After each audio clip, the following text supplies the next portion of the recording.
कार्यक्रम के पुण्यार्जक हैं श्री संजय जैन, श्रीमती ममता जैन, ग्रेटर कैलाश दिल्ली, श्रीमती अलका जैन, सौरभ जैन, परिवार न्यू रोहतक रोड दिल्ली, श्री कमल जैन, श्रीमती ममता जैन, परिवार पालम गांव दिल्ली, श्रीमती कमला देवी जैन, विजेंद्र जैन, मधुबाला जैन, डॉक्टर संजीव निशा जैन, चितरंजन पार्क दिल्ली, श्री योगेश जैन दिल्ली। बंधुओं, आप सभी गुरुदेव आचार्य सिद्धांत सागर जी महाराज के मंगलमयी कल्याणकारी प्रवचनों को सुन रहे हैं। गुरुदेव आचार्य सिद्धांत सागर जी महाराज का जन्म 1 अप्रैल 1967 को पटेरा मध्य प्रदेश में हुआ। 24 अक्टूबर 1987 उदयपुर राजस्थान में आचार्य श्री श्रीमती सागर जी महाराज तपस्वी सम्राट के नाम से जो विख्यात थे, उनसे मुनीक्षा धारण करी। रक्षाबंधन 1993 में ब्यावर राजस्थान में आपको आचार्य पद पर आसीन किया गया और अभी तक आपके द्वारा लगभग 120 दीक्षाएं प्रदान की जा चुकी हैं और जो साधु लगातार धर्म आचरण कर रहे हैं और मोक्ष का मार्ग जन जन का प्रशस्त कर रहे हैं। तो आप सभी अपने जीवन का सौभाग्य बढ़ाएं और गुरुदेव के सिद्धांत रूपी वचनों को सुने और जीवन कल्याण करें। यही आप सभी के लिए मेरी मंगल भावना। त्रैलोक्यम सकलम त्रिकाल विषयम सालोकमालोकितम साक्षाध्ययन यथा स्वयं करतले रेखात्रियम सांगुली रागद्वेष भयामयंतगजरा लोलत्तलोभादयो नालम यद पदलंघनाय समः देवो मया वंदते, देवो मया वंदते। महानुभावों, ये लोकोक्ति प्रसिद्ध है, जैसा कर्म करोगे उसके अनुसार ही फल मिलेगा। जैसा कर्म वैसा फल, आज नहीं तो निश्चय कल। ये हर आदमी जानता है और कई लोग ऐसा बोलते हैं, सब कहते हैं कि जो करोगे वही भोगना पड़ेगा, कोई दूसरा भोगने वाला नहीं मिलेगा। अगर आप बबूल का पेड़ लगाओगे तो कालांतर में आपको बबूल ही मिलेंगे, आम खाने को नहीं मिलेंगे। बबूल का पेड़ लगाने वाले को आम नहीं मिलते हैं बल्कि कांटे ही लगते हैं। इसीलिए हमें सावधान होना चाहिए। कोई भी क्रिया, कोई भी प्रवृत्ति, कोई भी कार्य करने के पहले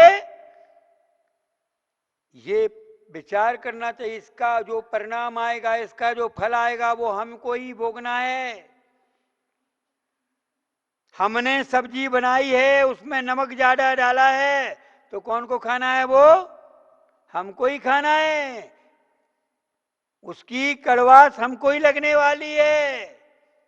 इसलिए जो हम करेंगे उसका फल कोई तीसरा दूसरा भोगने वाला नहीं है, हमको ही भोगना पड़ेगा। चाहे पाप कर्म हो और चाहे पुण्य कर्म हो, बुरे कर्म हो और चाहे अच्छे कर्म हो। बुरे कर्म का बुरा नतीजा, हाँ हाँ चाचा, हाँ हाँ भतीजा। बुरा करोगे तो भोगना तो पड़ेगा, स्वयं को भोगना पड़ेगा, क्योंकि स्वयं किए जो कर्म शुभाशुभ वो फल निश्चय ही दिए देते। स्वयं किए अगर मिले और को तो स्वयं किए निष्फल होते। फिर तो करते जाओ, निष्फल है, कुछ मिलना ही नहीं है। कुछ भी करो फिर कोई सोचने की बात ही नहीं।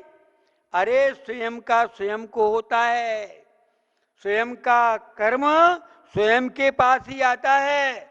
अरे बाजार, ये सरकारी कानूनों में तो ये हो सकता है, भौतिकता में ऐसा देखा जाता है कि अपराध करता कोई है वो तो छूट जाता है और निरपराधी पकड़ा जाता है। लेकिन यहां कर्म सिद्धांत के कानून में ऐसा नहीं है। जो करेगा उसको ही मिलेगा, कितना भी छिप जाए, चाहे लुक के करे, छिपके करे, कैसे भी करे, तुम दूसरों की निगाह में बच सकते हो, लेकिन परमात्मा की निगाह से बाहर, कर्म की सत्ता के बाहर नहीं जा सकते हो। वो तो तुम्हें भोगना ही पड़ेगा, तुमको वो फल मिलेगा ही मिलेगा। चाहे वो अच्छा हो चाहे बुरा हो। अरे हमारी आपकी बात तो छोड़ो, प्रथम तीर्थंकर आदिनाथ भगवान को भी कर्म ने नहीं छोड़ा।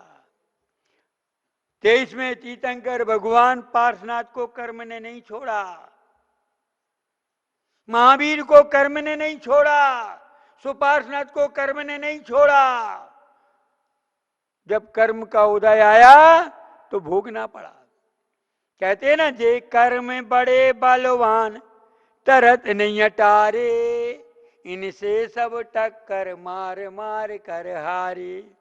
श्री आदिनाथ जी जिन बार प्रथम बताए, 6 महीना घूमे फिर आर ना पाए। ये कर्म बड़े बलवान तरत नहीं अटारे, इनसे सब टक्कर मार मार के हारे। जो कर्म किए वो तो भोगना ही पड़े।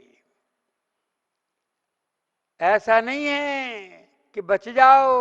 अरे आदिनाथ भगवान के जीव ने किसी भव में, पूर्व भव में बैल के मुख में मूषिका बांधी, बांधने का उपदेश दिया और उसके परिणाम स्वरूप ये हुआ कि जब कर्म का उदय आया, क्योंकि तुरंत भी आ सकता है, कुछ समय बाद आ सकता है, कुछ भवों बाद आ सकता है, कब आएगा ये तो मैं नहीं कहूंगा, लेकिन कर्म का उदय आएगा जरूर। तो आदिनाथ के कर्म का जब उदय आया, आहार के लिए 6 महीना तक घूमते रहे, आहार नहीं मिला।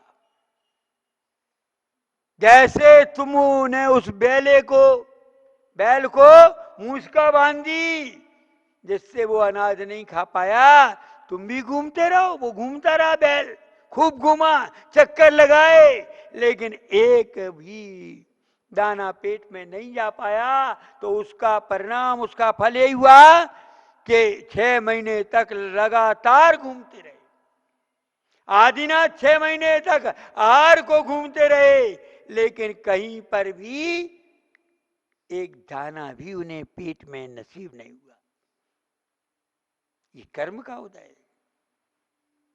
अरे संसार के कर्म, सरकार के कर्म में या संसार के कर्म सिद्धांत में, कानून में तो मिन्नत चल जाती है, आरजू चल जाती है, रिश्वत चल जाती है, एक दूसरे के सपोर्ट चल जाते हैं। उसमें तो बचाव भी होने की संभावना बनती है, लेकिन भगवान के कानून में, भगवान के कर्म सिद्धांत में कहीं भी कितने भी छिप जाइए, लेकिन वो कर्म वहां भी नहीं छोड़ेगा। 3 लोक में कहीं भी चले जाइए, वो कर्म तुम्हें फल देगा। किसी भी पर्याय में चले जाओ, कोई भी पर्याय में चले जाओ, चाहे चक्रवर्ती की पर्याय में चले जाओ, तीर्थंकर की पर्याय में चले जाओ, और चाहे तो देवों की पर्याय में भी चले जाओ, तो भी वहां कर्म आपको भोगना ही पड़ेगा। इसलिए हमें ध्यान रखना चाहिए कि हम कर्म करें, कौन से कर्म करें, कैसे कर्म करें।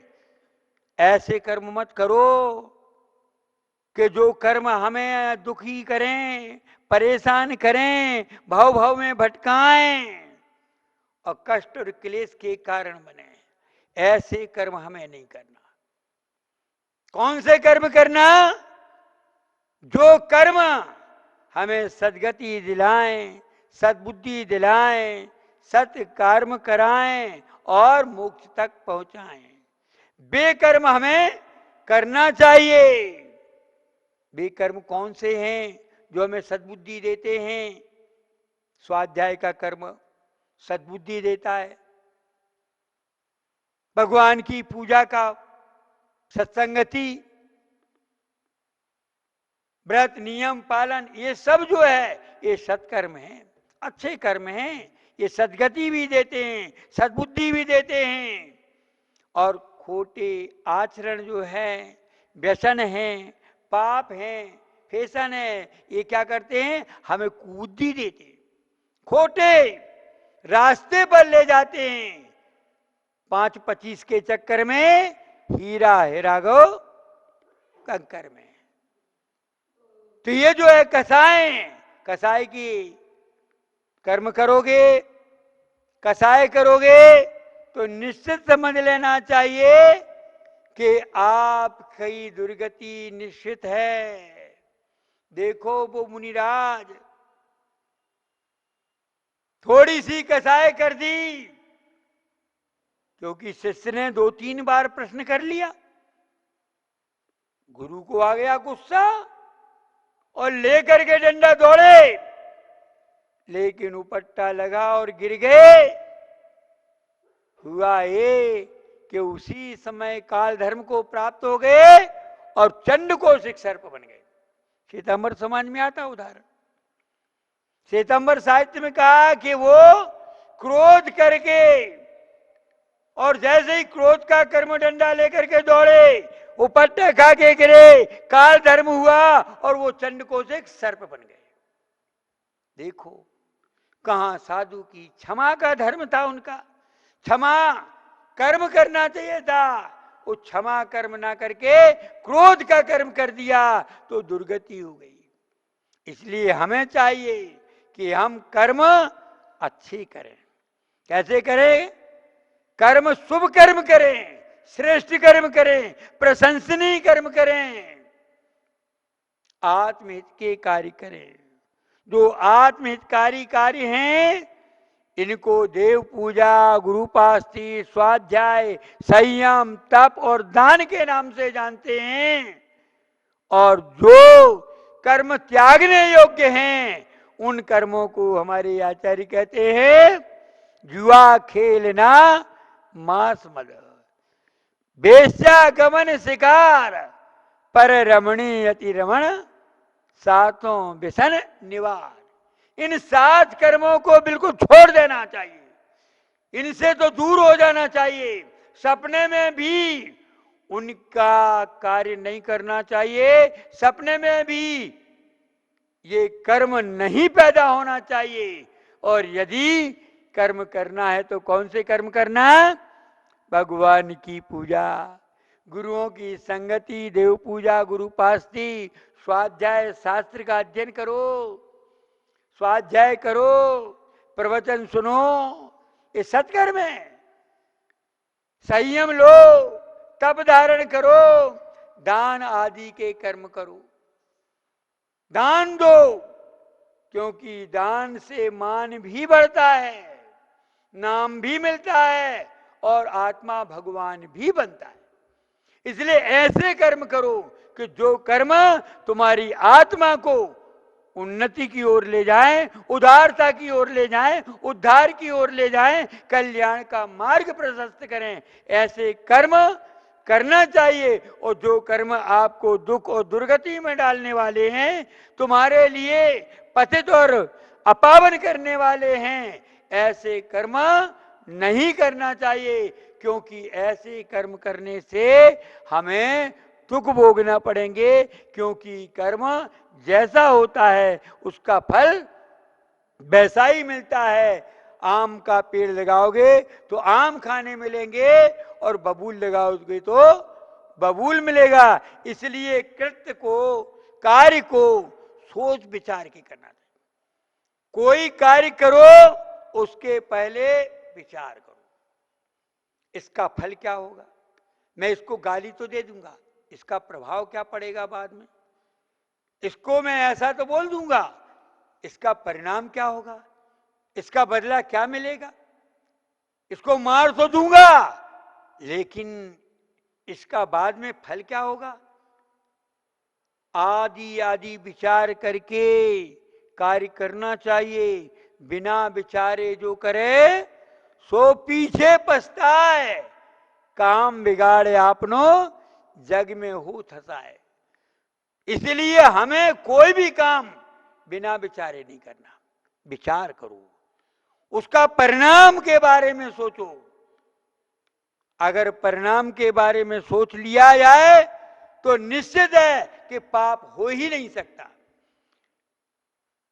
कर्म के परिणाम पर दृष्टि रखने वाला व्यक्ति कभी भी पाप कर्म नहीं कर सकता, और जो परिणाम पर विचार नहीं रखता है ऐसे व्यक्ति ही पाप के कार्य करते हैं। आचार्य भगवंती कहते हैं कि पाप कर्म के लिए तो कोई राजी है क्या, करने को तैयार है, लेकिन पाप के फल को भोगने को राजी है कोई है? पुण्य कर्म का फल हर कोई चाहता है कि मुझे जानामि धर्मम न च मे प्रवृत्ति और जानामि अधर्मम न च मे निवृत्ति। महाभारत में कह दिया कि मैं जानता हूं कि ये पुण्य है, धर्म है, लेकिन उस ओर मेरी प्रवृत्ति नहीं होती है, और ये मैं जानता हूं अधर्म है, लेकिन उससे निवृत्ति नहीं होती है। ये हमारे पूर्व कर्म का ऐसा बोझ लदा है, उसमें पश्चाताप करना चाहिए, भगवान से प्रार्थना करना चाहिए, हे भगवान मैं बहुत सोचता हूं कि मैं सामायिक करूं, ध्यान करूं, आहार दूं, ये करूं, लेकिन क्या करूं, रात को सोचता हूं, सोने के पहले सोचता हूं, और सुबह फिर जो करता हूं वही करने में प्रवृत्त हो जाता हूं। ये कर्म का उदय कब तक चलेगा प्रभु? पश्चाताप करो और भावना भाव कि प्रभु आपकी भक्ति का यदि कुछ फल मिलता है तो बस मेरे अब ऐसे परिणाम ना बने, सत्कर्म करने के परिणाम बने, अच्छे कर्म के भाव बने, बस मुझे धर्म में प्रवृत्ति हो, पुण्य में प्रवृत्ति हो, अधर्म और पाप की प्रवृत्ति से मेरा बचाव हो, बस मेरे को सद्बुद्धि मिले, ऐसी भावना, ऐसी प्रार्थना परमात्मा से करें, यही कल्याण का मार्ग है। बोलिए भगवान महावीर स्वामी की जय। इस कार्यक्रम के पुण्यार्जक हैं श्री संजय जैन, श्रीमती ममता जैन, ग्रेटर कैलाश दिल्ली, श्रीमती अलका जैन, सौरभ जैन परिवार, न्यू रोहतक रोड दिल्ली, श्री कमल जैन, श्रीमती ममता जैन परिवार, पालम गांव दिल्ली, श्रीमती कमला देवी जैन, विजेंद्र जैन, मधुबाला जैन, डॉक्टर संजीव निशा जैन, चितरंजन पार्क दिल्ली, श्री योगेश जैन दिल्ली।